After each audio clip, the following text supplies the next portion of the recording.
I'm Diane Lane, and I'm Get Lit's founder and executive director. So here we have Hollywood. We have the most creative people in the whole world living here, and yet the youth, the voice of our youth in this city is silent. There are some people that look at that reality and complain. There's others that do. Diane Luby Lane is a doer.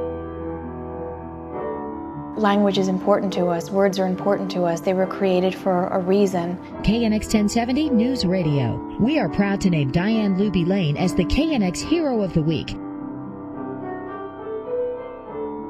They introduce these kids to really good poets and make them learn it and make them study that poetry before they start to write their own.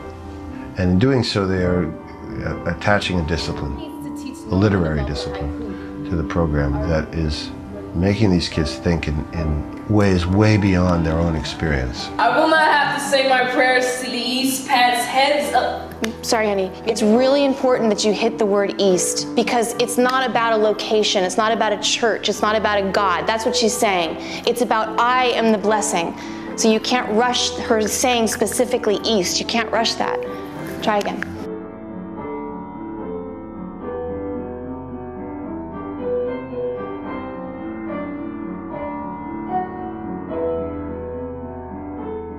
Hi, I'm Diane Luby Lane. For the past 7 years, I've worked with thousands of teenagers throughout Southern California, sharing with them the art of performing classic poetry and creating spoken word responses so they can know the sound of their souls. In Prince Ombra, McLeish writes, "When we're born, a cavern angel puts his finger to our lips and says, 'Hush, don't tell what you know.' That's where we're born with a cleft on our upper lip and remembering nothing from where we came. But what if it's our purpose to remember and to live the expression of that on this earth? But of course, we're too busy to remember, and really we're handling it all fine.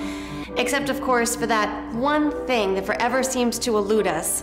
Different things for different people. For some, a life purpose, or a soulmate, money, a cure, a child, inner peace. If only I had that one thing.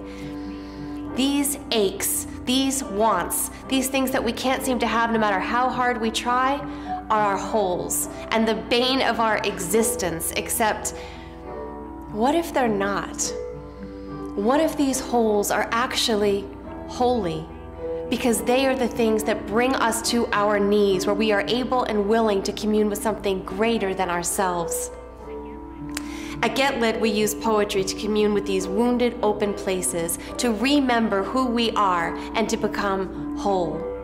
Get Lit's process is fourfold. The first step is to find a classic poem that you love and claim it. How do you know if a poem is right for you? Ask your body. Does it make your heart race? Does it bring a tear to your eye? Deidre was a sophomore when the Get Lit program was assigned to her school. She hated poetry and thought about ditching the class. Reluctantly, she ended up flipping through the suggested poems until a line from a Jimmy Santiago Baca poem made her stop. It said, "I turned against everyone so young. I want to ask forgiveness tonight. You are a public witness. I ask blessing from 4 directions. I greet the sun, blowing a kiss on my hand upwards. This is a letter of forgiveness." And Deidre started to cry. She said later, "I didn't even like poetry, and yet I knew that this one was mine." Deidre took her poem home and began to memorize it. She performed it for her classmates 1 week later, terrified, hair in her face, eyes on the floor, mumbling. But I worked with her, eyes up, legs apart, voice to the back of the room. Who are you talking to? And little by little, she got stronger. She learned about her poet and connected so deeply with his words, it was as if she had written them herself. For the first time, she felt that she was not alone. But it's not enough to inhale or take great words in. You've got to also exhale and let your own words out. Deidre had a secret she'd kept inside for the past 7 years. Her family knew, but she'd never shared it with anyone else. Starting when she was 7 years old, and for the next 6 years, Deidre was raped by her uncle. It filled her with shame, but Jimmy's words set off a storm inside of her. I want to ask forgiveness tonight.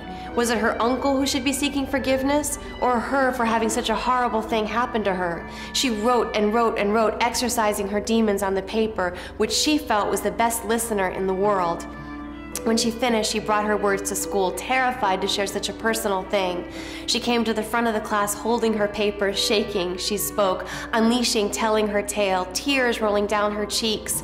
And when she was finished, silence, until slowly the class applauded. And amazing as this was, I knew that it wasn't enough. To truly move through this and get to the other side, Deidre would have to make her cathartic release art. This she did through rewrites, several of them, honing and crafting her words until they were a polished poem with inner flow and poetic device. We continued to practice until Deidre's work was so strong and truthful that she was asked to perform for her school, where they snapped and clapped for her, and then went to see her afterwards to share secrets of their own. Deidre said that now, when the kids see her walking down the hallway, they don't make fun of her anymore. Now they say, "See that girl? She's a poet." So what does your soul have to say? I challenge you to think about the area that you're stuck, brought to your knees. Gabriel Garcia Marquez says he read every book that came his way as if it had been ordained by fate. So trust synchronicity. Open up the pages to the book of a poem. Look through some novels until you find the very words that move you, until you feel a sort of yes. Memorize that poem. Write a response, then memorize that too. Then share them with all who will listen. Ask yourself, what does your soul sound like when it speaks? When I think about Get Lit, I think about expansion, being a part. I think about, like, I don't know, there's no word for this, but that's what I think about. Like, I don't know, it's just a lot, like, it's power, kind of like for yourself.